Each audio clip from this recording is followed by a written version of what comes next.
nós vamos finalizar aqui a primeira parte da apostila, na verdade, né? Ontem a gente postou a segunda parte, então tem uma pequena leitura, né, que constitui o item 2. Depois nós vamos para o item 3 na outra apostila, tá bom? Você pode ler para a gente, Valéria? Pode. Valéria, eu acho que se pudesse chegar a cadeira um pouquinho mais para cá, não, só na hora da leitura, se você quiser. Pode começar? Pode. Ambos, em suave tete-a-tete, já pisavam o bairro do Ipiranga, onde Evelina esperava encontrar o companheiro na mesma casa que lhe fora teatro aventura. De chofre, eis que lhe transfere a alegria para a inquietação. À medida que se avizinhava o ninho antigo, oprimia-se-lhe o peito, mesclava-se-lhe o regozijo com a imprevista angústia. E se Caio não estivesse na altura em que ela o situava, amoroso e fiel? A dúvida cravou-se-lhe no espírito como estilete envenenado que lhe varasse as entranhas. Ernesto, você tem alguma intuição quanto ao que nos espera? Imagine você que justamente agora estou amedrontada, tenho as pernas bambas. Emoção? Que mais? Fantine deitou um olhar de funda gravidade para a companheira e glossou. Evelina, você recorda as nossas lições para Mancini? Como não? Mas que isso tem a ver com o nosso problema? Meditemos. Por meses e meses temos falado a Túlio, você de modo especial, relativamente às coisas da alma.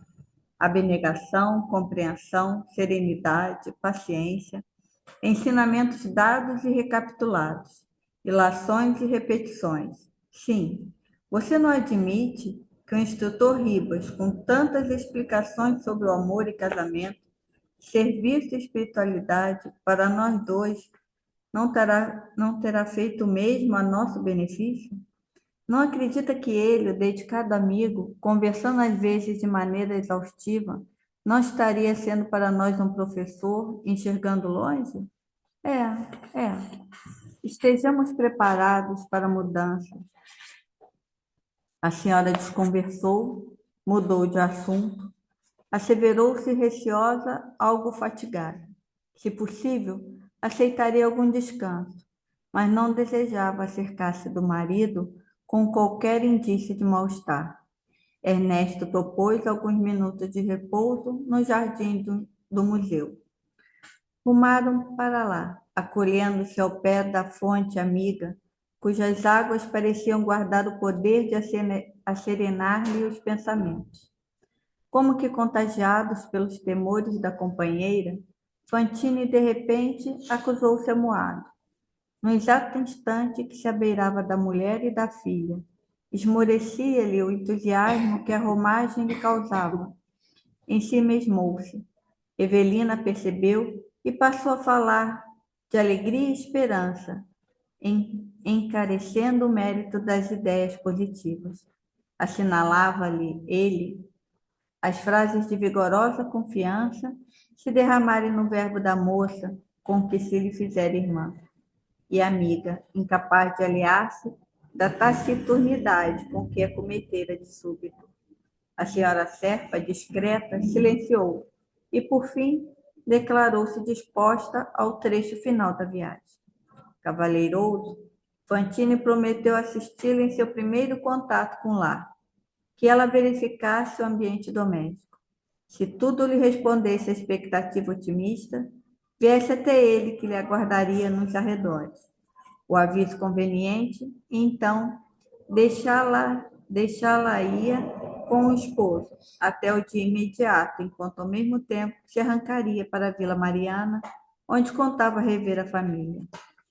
Evelina concordou. Não lhe aprazia ficar a sós, nem lhe prescindia do apoio. 6 horas da tarde.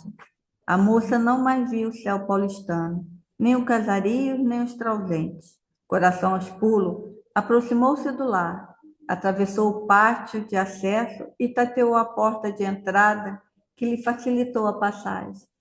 Algo lhe dizia no íntimo que Serpa estava em casa e seguiu à frente. Tremia assustada. Inspecionou a peça em torno. A sala era a mesma, com pequenas alterações no mobiliário do seu tempo. Ao lado, o estreito escritório do esposo, entremostrando as cortinas abertas. Penetrou aí com o som de quem avançava passo a passo. Avança, passo a passo, pelos recantos do santuário. Os livros em ordem. De inopino, surgiu-lhe a observação. Atalaiada por diminuto vaso de flores, uma foto de mulher. Vasculhou as paredes buscando o retrato dela própria, segundo velhas lembranças, mas não viu nem sinal. Acusou-se, apunhalada por impressões negativas. Turvou-se-lhe o raciocínio. Fora substituída, de certo. Sentia cólera prestes a explodir-se em crise violenta de lágrimas. No entanto, ganhou forças para rearticular nos próprios ouvidos a palavra do instrutor. Portem-se na base do novo entendimento. Muito bem.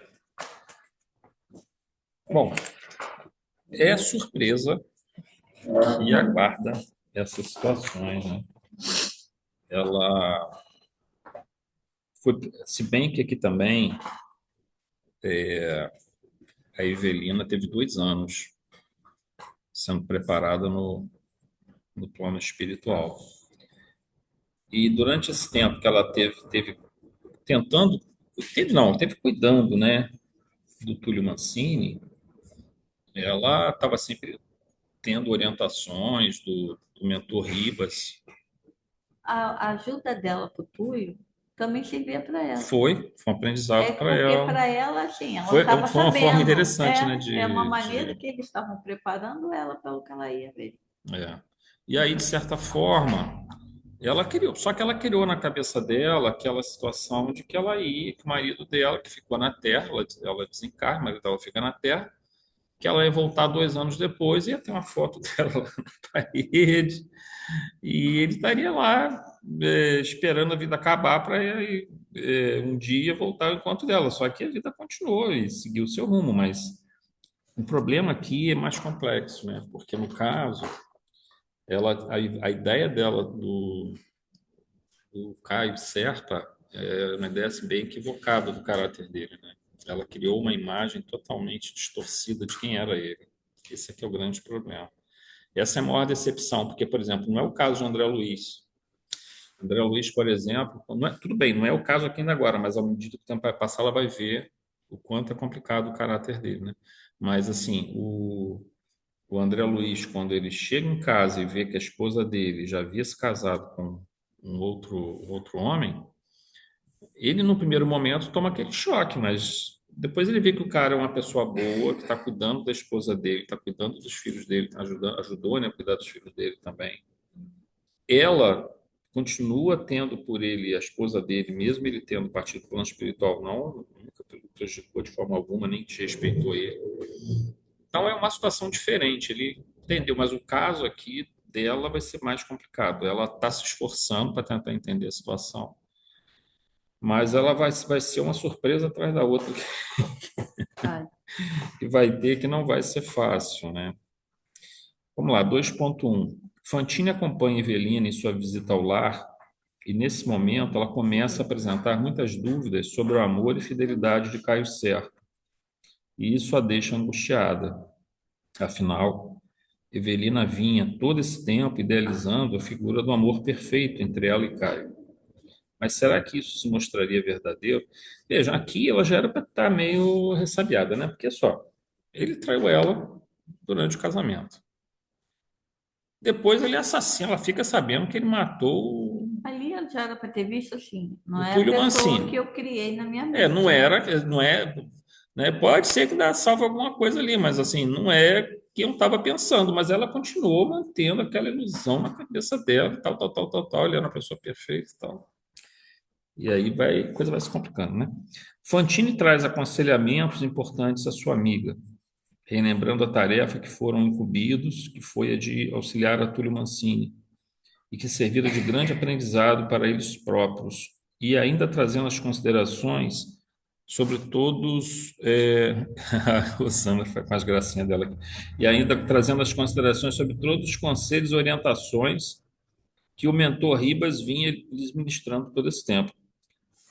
Fantini acertadamente intui que aquilo não fora por acaso, e possivelmente Ribas estava enxergando longe, ou seja, preparando-os para possíveis mudanças nas situações que encontrariam na Terra, e a necessidade de aprenderem a aplicarem novos valores de forma a lidar e compreender com aqueles por quem estavam ligados por laços de grande afetividade e que tinham permanecido encarnados. Vamos assim dizer, o Fantini, ele tem uma lucidez, não vou dizer uma lucidez, ele tem uma percepção um pouco melhor.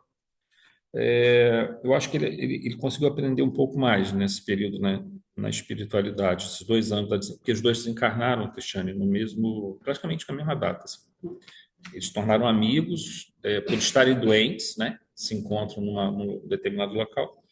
Ela desencarna na cirurgia, ele também, e vão ficar no mesmo hospital, na espiritualidade, onde vão sendo tratados até se adequarem. Porque o que acontece? O espírito, quando ele desencarna, após um período de doença, de algum tipo de sofrimento que ele tenha, ele às vezes. Aí depende muito da evolução espiritual. Ele pode chegar numa boa, se adequar rapidamente ao plano espiritual. Ele pode ainda pensar que está encarnado. Ele ainda pode sentir dores ou,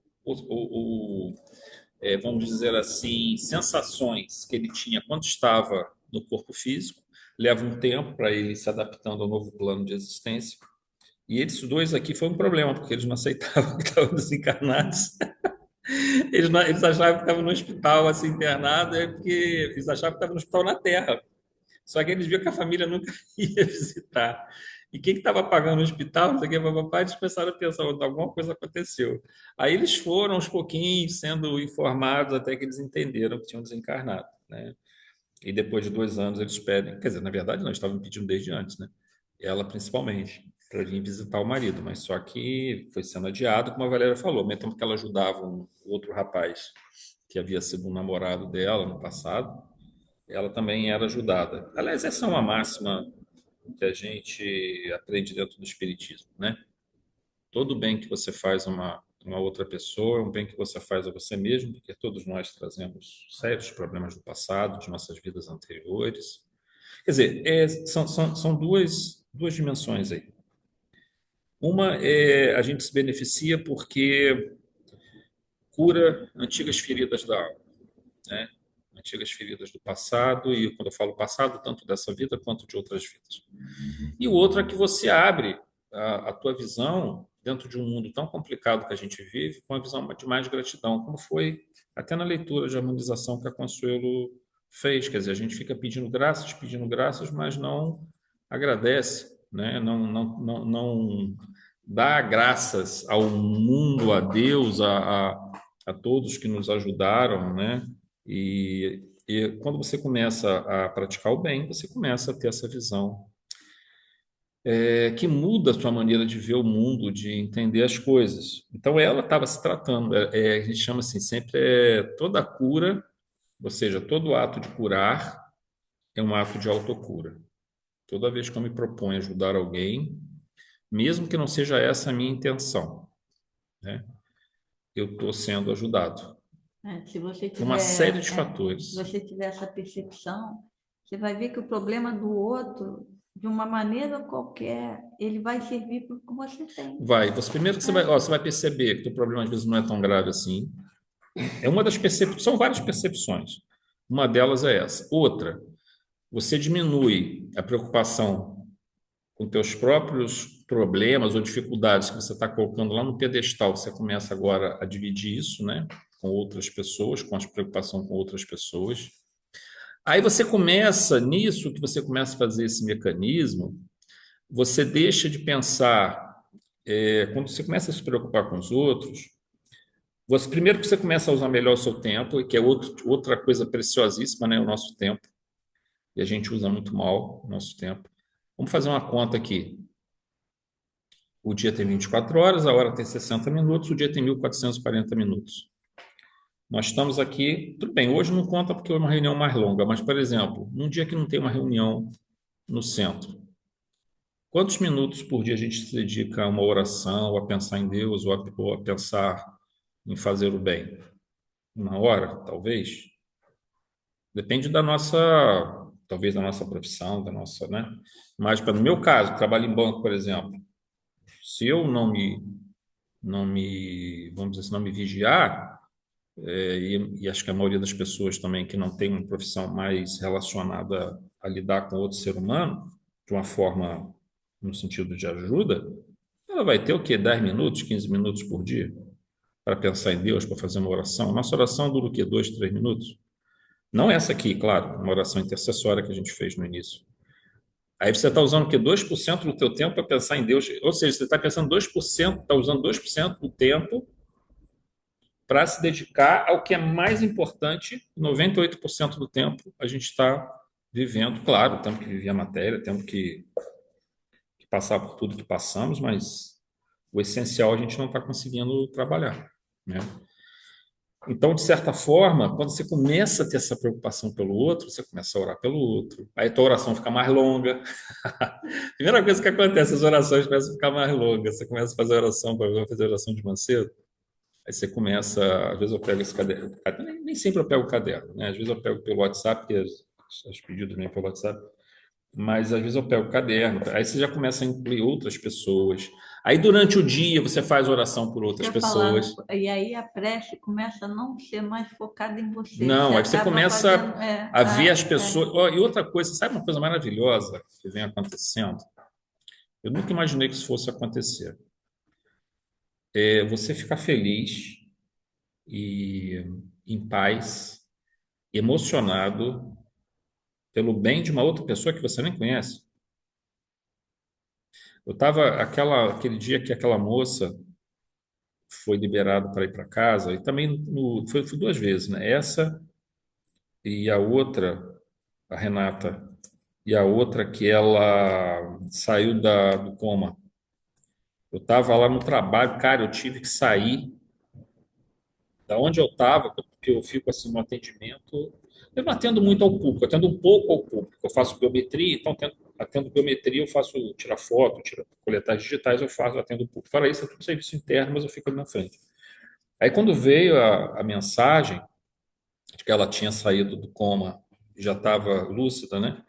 E depois, a segunda, quando foi ela saindo do hospital, cara, eu tive que ir lá para dentro, fazer minha oração, num cantinho que eu tenho escondido lá, faço minha oração, chorei, porque você chora por uma pessoa que você nunca falou na tua vida. E você se emociona e fica feliz por uma pessoa que você nunca viu na sua vida. Isso é uma coisa extraordinária que acontece com a gente quando a gente começa a se envolver nessa tarefa. E aí você não está nem pensando nos teus próprios problemas, você está pensando nessas pequenas e grandes vitórias que vão sendo realizadas e, e torcendo pela pessoa. Você começa. Então, ou seja, muita coisa que se modifica dentro de nós, sabe? E a doutrina espírita nos dá essa possibilidade. Então, eu acredito que toda a cura que a gente tenta junto com a espiritualidade, e melhor dizendo, a serviço da espiritualidade, fazer ou tentar fazer, é uma autocura. E às vezes aquela pessoa. 10, 15 blocos, mas um ou dois te pega de chefe. Não, sempre tem uma Você outra pessoa sente, que você. sem ter motivo, Você não sabe por quê, mas você é tocado. Você se toca com aquele caso. Você fica ligado como se fosse um ente querido, assim, um parente seu, cara. E aquelas Impressionante. pessoas que às vezes aparecem para você conversar, ter uma ajuda, dar uma ajuda, quase sempre é o que ela o que você vai ajudar ela, aquilo vai servir para você depois, como aconteceu com a Evelina com o Túlio. Ela não estava lá ajudando o Túlio achando que ela está ajudando ele, mas os Tá ajudando espíritos ela estavam mesmo. preparando ela porque ela ia viver. Tem que vivenciar essa situação difícil aí. E no item 2.2, Evelina finalmente adentra seu antigo lar terreno e, ao chegar ao escritório de Caio, não encontra nenhuma foto sua, mas sim de outra mulher, que certamente era agora a nova companheira de Serpa. Evelina vê seus sentimentos se desequilibrarem e a cólera prestes a dominá-la, mas se lembra das orientações do mentor Ribas sobre a necessidade de se portarem em bases de novo entendimento, e com isso alcança algum reequilíbrio para continuar. Então ela não desiste, não. Foi melhor que André Luiz, né? Quando André Luiz saiu Foi desesperado lá da lamentável. casa, ela continuou ali. Quem que pode, você pode fazer? Acho que é melhor a Valéria fazer, né, Valéria? A leitura do. Botar para cá aqui o computador, para não ter. É o item 3, tá, Três. gente? Da apostila que nós vamos vai fazer a leitura, a próxima parte agora. Contrafeita, né? Contrafeita. Contrafeita, alcançou o interior, surpreendendo o pequeno jardim de inverno que ela mesma instalara junto à copa e o quadro de amor com quem não contava. Serpa e a jovem da fotografia que examinara momentos antes. Caio acariciava a destra da moça entre as mãos, num gesto de ternura que ela, Evelina, conhecia a saciedade. Entre revolta e pesar, ensaiou o movimento de recuo. Terríveis calafrios lhe agitavam as fibras da alma, qual se estranha lipotomia a subjugasse de todo, anunciando-lhe nova morte. Quis correr e denunciar-se ao mesmo tempo, gritar e afastar-se, para esconder a imensa dor no peito de Fantine, mas não pôde. Sem ser percebida pelos dois namorados, não teve outro remédio senão se acomodar em cadeira próxima, intentando refazer-se. Inquirições contraditórias lhe subiam à cabeça. Quem era desconhecida? A mesma que lhe torturara o espírito com os bilhetes endereçados a serpas, adornados com beijos coloridos a carmim? Caio protestara-lhe amor eterno durante os últimos dias de sua permanência no lar. E a que título romper os votos que ela mantinha por relíquias do coração? A que laços novos ter-se-ia entregue ao companheiro? Estaria casado ou se conservava menos responsável? A maneira de homem que brinca com os sentimentos alheios, menosprezando a vida. Que lhe reservava o futuro? Fitou ambos os circunstantes, francamente assombrada com a indiferença que revelava diante dela. Pela primeira vez, depois de grande libertação, verificava que os sentidos físicos se enquadravam a limites rigidamente determinados, porquanto Caio e a companheira, muitas vezes, pousavam nela o olhar sem que a visse. Era, no entanto, obrigada a enxergá-los e ouvi-los como qualquer pessoa terrestre comum, desde que não se arredasse dali. A senhora Serpa agoniava-se. Apesar do anseio de omitir-se, desertar, a emoção com que lhe interceptava os movimentos. De alma ferida, notou que o marido dirigia a outra aqueles mesmos olhares de carinho envolvente que lhe haviam pertencido. E mais, reconheceu o fio de pérolas que lhe fora presente de noivado, oferecido por ele mesmo, enfeitando o colar da rival. Chorou irritado. Evelina Até o colar dela e deu para outra. Polo, Esse pisou na bola. Esse pisou na Aí bola. não dá, né? Tinha que arrancar o colar. Ainda é só, Peraí, ainda é só o começo, ainda tem mais coisa ainda. Vai dar. Evelina, no entanto, embora trouxesse os pensamentos conflagrados, não mais lograva desfazer-se da sutil vinculação com ensinamentos da cidade espiritual que passara a se lhe erguer em residência. Por isso mesmo, percebia-se analisada no aproveitamento das lições que aprendera ao contato de Ribas e de outros amigos da vida maior. Lembrou-se de Túlio, a quem tão repetidamente ensinara o desapego afetivo, e admitiu-se em condições de egoísmo e inconformidade, talvez muito piores que as dele. Recorreu à prece, diligenciou humilhar-se, lutou contra si própria, concluindo que Caio desfrutava o direito de ser feliz como desejasse. Aos poucos, muito aos poucos, conseguiu acalmar-se de algum modo e começou a escutar o diálogo que se desdobrava, ativo, rente a ela. Você, Vera, blasonava o advogado, risonho, achou em mim um homem pacato e sincero. Deve orgulhar-se disso. E, é assim, enquanto ela, né, tadinha, criou um mundo cor-de-rosa, um marido perfeito, ele tem um ego tão grande que ele realmente acredita ser esse marido. Impressionante. E como explica você o caso daquela dama indesejável no escritório? Não me venha com ciúmes. Um causítico não seleciona clientes à porta. Sou um homem do povo e não posso negar-me. Quer dizer que não tenho direito de zelar por nossas relações? Quem falou isso? O telefonema que recebi dessa lambisgoia me deixou arrasada. O que ela me disse de você? Se dermos atenção a tudo que se comenta a nosso respeito, a vida seria impraticável. Mas eu não estou aguentando mais. Ora é, ora. Aguentando o quê? A jovem que Serpa designava por Vera caiu em pranto. Ele atraiu-a de encontro ao peito, sobre os olhos espantados de Evelina. Sussurrou-lhe aos ouvidos, depois de beijá-la várias vezes na face. Tolinha, a felicidade não é flor que se adube com lágrimas. Anime-se, sou eu e você, sou seu e você é minha.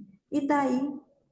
Se ao menos estivéssemos casados, se ao menos pudesse usar seu nome, saberia como proceder com essas mulheres que infernizam a nossa vida. Bobagem, você exagera em tudo. Já disse que caso com você, não sou homem sem palavra. Há quanto tempo espero? Há quanto tempo eu também aguardo a solução ao problema de sua casa? Você não vai querer que eu viva carregando uma sogra louca. Minha mãe é uma infeliz, não podemos desampará-la. Já falei, meta essa velha no hospício que ela já aproveitou a vida dela. Agora temos de viver a nossa.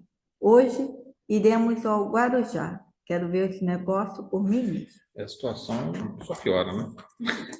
É todo mundo iludido, né? A mulher era amante do cara quando quer estar casada. Agora ela acha que ele virou o santo, É.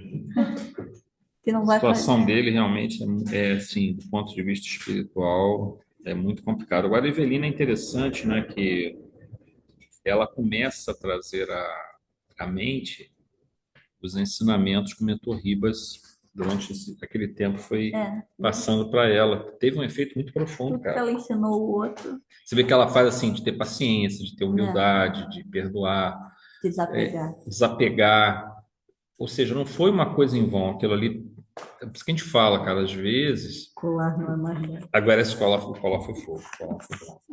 Aí, às vezes a gente olha assim, parece que o progresso da pessoa é pequeno. Só que, na verdade, porque às vezes você está falando, explicando, ensinando, exemplificando, e a pessoa continua cometendo, falando as mesmas coisas, mas sabe, lá no fundo está tendo pequenas mudanças. É porque é um conflito muito intenso, nós somos multidimensionais, nós temos várias camadas de psiquismo, de vidas passadas. Nós temos várias forças que nos movimentam e, e é preciso, às vezes, não ocorre a mudança, porque vejam só, quando a gente fala que nós temos o ego, a persona, que é a alma, é o espírito encarnado. O espírito encarnado é uma projeção do eu individual, do self, numa estrutura da matéria, digamos assim, onde o cérebro passa a compartilhar. Então, quando a gente fala em ego, persona, estamos falando em cérebro, estamos falando em influência do meio, influência espiritual, e estamos falando em influência do subconsciente de profundidade. Muito bem. O que nós vamos vivenciando nessa vida vai formando o nosso ego. Lembrando que nós tivemos um esquecimento das vidas anteriores. Porém, os fatores passados, eles continuam vindo à tona. Então, quando a gente forma o nosso ego, eu, José Ronaldo, eu tenho aqui o meu ego. O José Ronaldo é um ego só, é uma persona. Numa outra vida, eu vou ter um outro nome, uma outra situação diferente, que não poderá ter algum nível de semelhança com essa, Vai ter semelhança no sentido da maneira como eu me comporto, mas com relação à forma, em essência, muita coisa vai ser preservada, mas na forma, muita coisa vai mudar.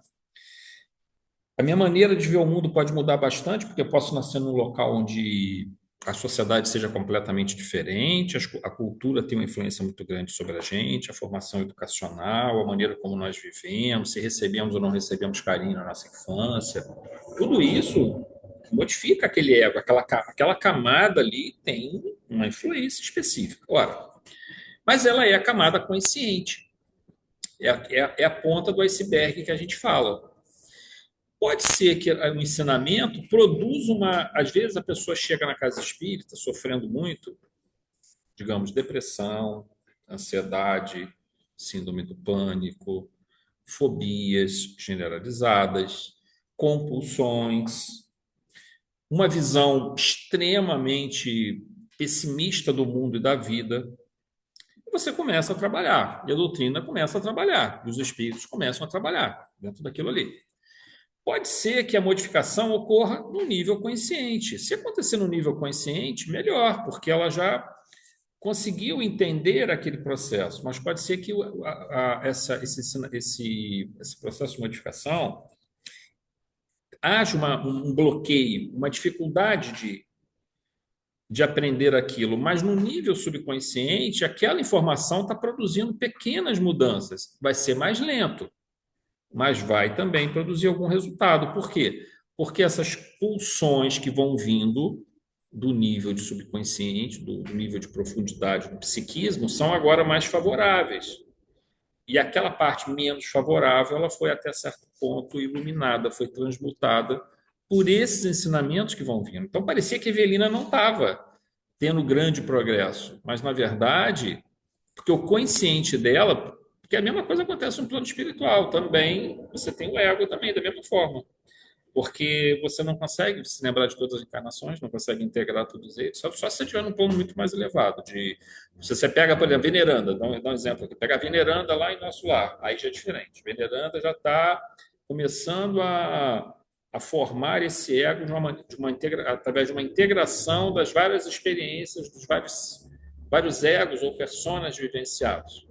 E os períodos vivenciados na erraticidade, né? Nas desencarnações que ela teve. Mas nós sempre mostramos no nível consciente aquilo que está mais à tona. Só que acontece que no plano espiritual tem uma vantagem: você não tem corpo físico para te condicionar. E aqui nós temos o corpo físico para nos condicionar. E a influência do meio aqui também é mais forte também. A maneira como nós estamos condicionados pelo meio em que vivemos é muito forte. Vou dar um exemplo a vocês. Pobreza ou riqueza? Não tem pobreza ou riqueza no plano espiritual. Aqui tem. E isso influencia pra caramba. É só um dos fatores, tem muitos fatores culturais e tudo mais que influenciam. Lá no plano espiritual não vai ter isso. Então, o nível de influência do meio é muito mais favorável.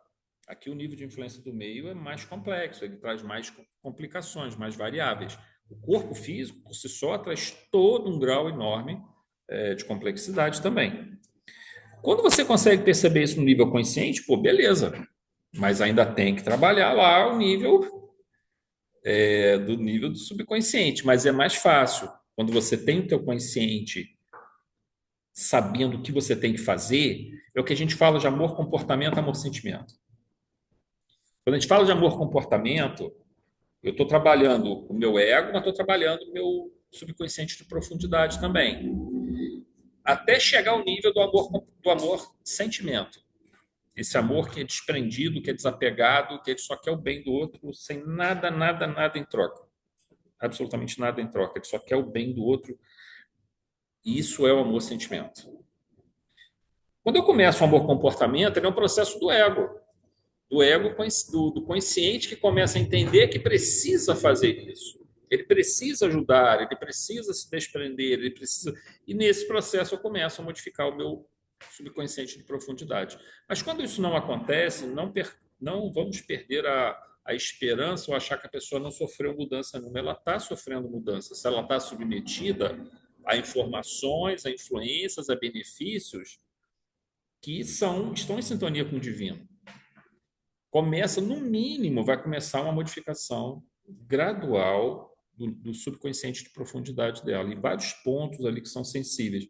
Só que aí há uma demora maior nesse processo de mudança. E vai ter que chegar um ponto também que o consciente vai ter que aceitar isso, mas vai ficar mais fácil para o consciente aceitar, porque agora ele tem menos forças negativas vindo do subconsciente, se for o caso dele ter muitas matrizes psíquicas trazendo essa sombra, trazendo digamos, esses atavismos comportamentais difíceis de serem. Inclusive, um caso que nós vamos ver agora com o Laércio, né, que nós estamos vendo na quinta-feira, no nosso estudo Entre os Dois Mundos, é um caso típico, né, de um espírito que se propõe a fazer um trabalho dentro do espiritismo e, de repente, aquelas forças do passado é o calcanhar de Aquiles dele ali dentro daquele processo. Mas a Evelina é um caso típico que a gente vê isso, né? Como é que ela sofre essa mudança assim, de uma maneira quase imperceptível, mas quando ela se vê diante do momento da crise, aquilo vem à tona e aquilo segura ela, né? Eu parei aonde aqui? Agora eu me perdi aqui. Acho que eu parei no 3.1 mesmo, no final do 3.1 foi. Final 3.1, né? Vamos para o 3.2, que a gente vai finalizar no 3.2. Deixa eu só botar uma coisa aqui.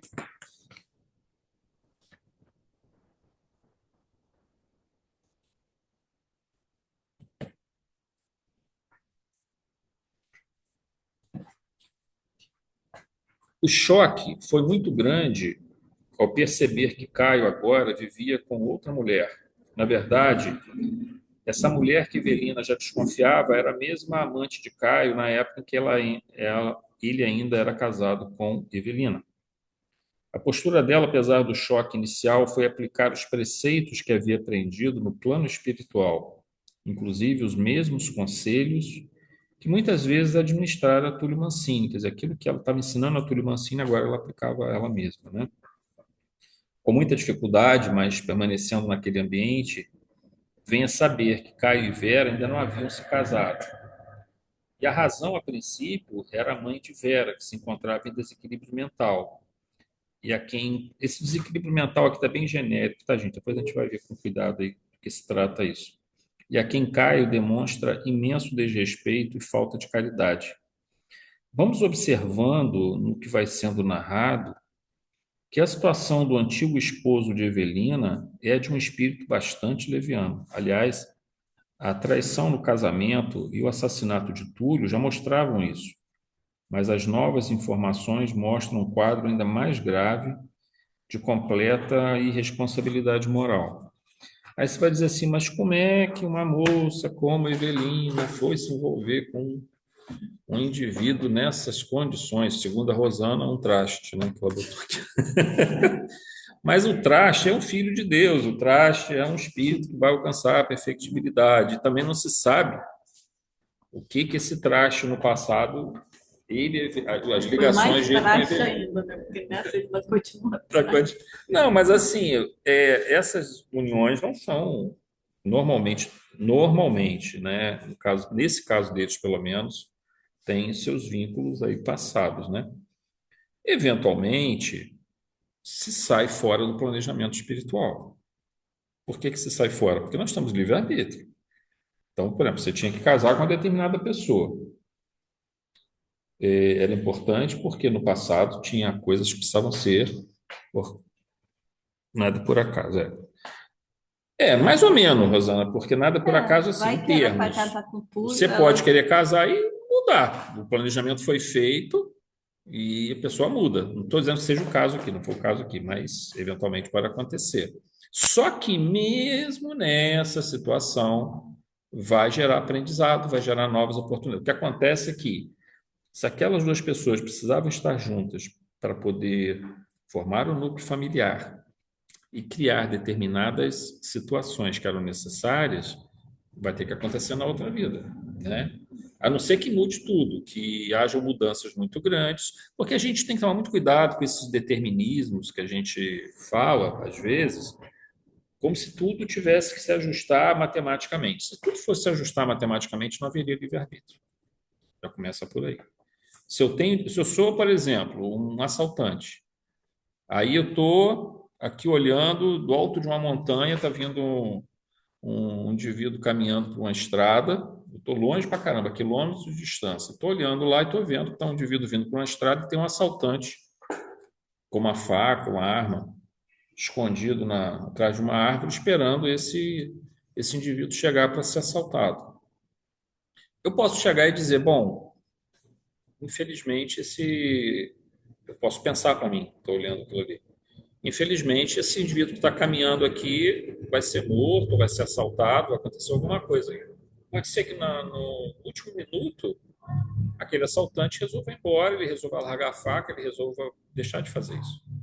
Então, não existem essas coisas assim tão amarradas nesse sentido, a ponto a não ser casos extremos, tá, gente? Tem casos que são extremos. Por exemplo, uma pessoa que nasce totalmente presa a uma cama, com uma deficiência cerebral grave, uma paralisia cerebral, por exemplo. Existem situações kármicas que são muito determinísticas, reencarnações compulsórias, existem situações desse tipo. Há vários graus, tá? Mas na maioria das vezes existem alguns níveis de liberdade para nós fazermos escolha, mas nós temos a intuição daquela pessoa que nós temos que nos vincular. Aliás, eu não diria só intuição, existe uma ligação, uma atração entre essas duas pessoas que colocam elas juntas, né? A vida conspira para que isso aconteça, mas eu posso chegar e, no último momento, não querer desistir, sei lá, outras coisas aconteceram. Mas o importante é a gente entender que tudo que acontece, a gente pode tirar sempre o lado bom daquilo. A gente só vai tirar o lado mal se a gente quiser. Vou dar um exemplo para vocês. Quem quer ficar doente? Ninguém quer ficar doente, certo? Ninguém quer ficar doente. Tem uma moça, a gente não orou por ela hoje, mas hoje eu tinha orado por ela de manhã cedo, porque já tinha muitos nomes, a Sheila. A Sheila está com câncer e ela vem tratando,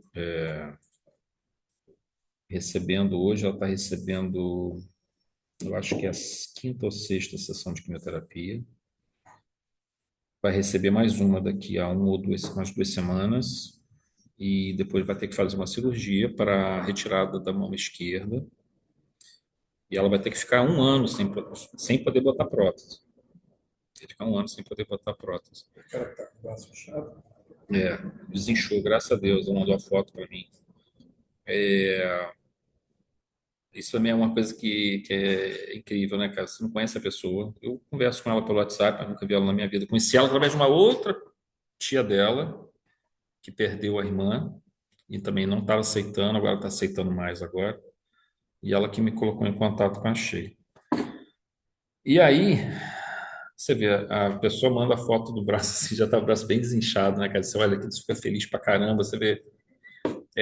Por isso que eu falo que a doutrina espírita é maravilhosa com a gente, cara. O evangelho é a doutrina. Ela vai nos dando essas oportunidades da gente mudar nosso egoísmo, o nosso excesso de apegos, a gente começa a ver outras coisas. Essa moça, ela fala assim, eu estava conversando com ela, não sei se foi domingo, acho que foi ontem ou sábado, acho que foi sábado, que eu mandei uma mensagem para ela, desejando tudo de bom para na segunda-feira de manhã, 9 horas, hoje às 9 horas da manhã, que ela ia fazer a sessão de quimioterapia. Ela estava muito preocupada que a enfermeira errasse a primeira espetada, porque quanto mais vai errando, mais vai ficando pior a situação. Mas vejam, o que ela coloca assim: Deus está me carregando no colo. Ela fala assim. A fé dela está ficando cada vez mais forte, mesmo na doença. Aliás, inclusive pela doença. Então a gente vai vendo que mesmo em situações tão dramáticas quanto essa, que ninguém desejaria para ninguém, o espírito pode sair dali fortalecido, pode sair mais sábio, com mais força, com mais fé. Então, assim, tudo na vida que acontece, mesmo aquilo que está meio fora do planejamento, que às vezes eventualmente acontece, a gente pode tirar uma lição preciosa disso, né?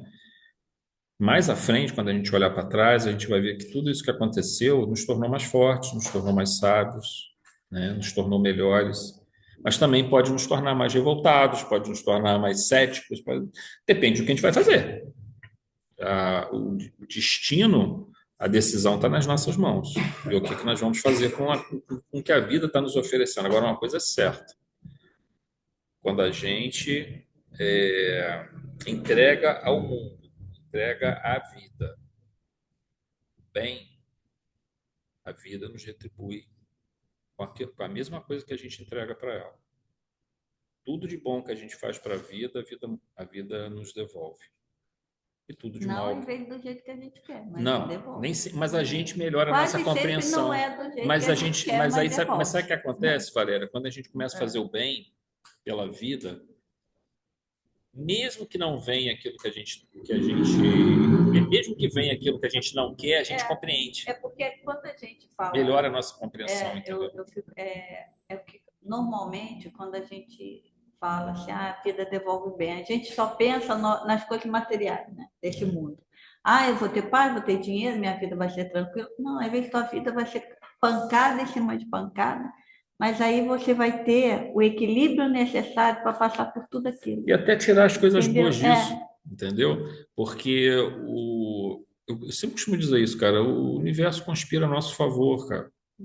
Nós é que não percebemos isso. Mas a gente precisa mudar as nossas percepções. Por isso eu falo muito em visão correta, entendimento correto. Faço aquela referência, aquela passagem do Sermão da Montanha, em Mateus, quando Jesus diz: o olho é a lâmpada do corpo. Se o teu olho estiver são, todo o teu corpo fica iluminado. Mas se o teu olho estiver doente, todo o teu corpo fica em trevas. E quão grandes serão essas trevas? O que Jesus quer dizer com isso? O que é o olho bom? É o olho da misericórdia, é o olho da compaixão, é o olho da indulgência, é o olho do pensamento positivo. Ou seja, o olho, nesse caso, é a percepção de uma forma geral, mas principalmente pela visão, né? Mas é o ouvir o que a pessoa, não o que ela falou que me magoou, mas aquilo que ela falou que foi uma verdade para mim, ou uma coisa boa. Quando eu começo a ter essa visão correta e o entendimento correto, ou seja, eu busco o que tem de melhor do mundo e processo da melhor forma. Mesmo as pancadas, mesmo as dificuldades, eu vou sempre filtrar e tirar o melhor daquilo. Mas, de uma forma geral, o mundo retribui sempre a gente. Aí não vou me referir em termos materiais. Não fiquemos esperando que benesses materiais. Mas, assim, eu me refiro em termos de mundo nos retribui com coisas boas, é encontrar amigos, é manter a fé, é receber ajuda sempre que precisa, porque é da natureza de Deus que o bem se prospere, se propague, que ele cresça, ele é um fermento, ele fermenta a massa, né? E a gente tem que entrar nesse processo, dentro dessa lei, né? Buscar, compreender, vivenciar a lei divina. Se a gente começa a fazer isso, o mundo começa a conspirar a nosso favor. Outro dia eu estava prestando atenção, eu falei assim, a Bíblia tem histórias que servem de exemplo para a gente até hoje, né? Porque é o que a gente às vezes passa, é o que o cara lá está passando também. E é assim, essa de que você fazer o bem, mas a vida às vezes acontece coisas ruins, é Jó, né? Assim, Vai acontecendo várias coisas, mas ele se mantém com aquela fé, com aquela crença, e é o que de bom que ele retribui, que ele recebe, vai ser.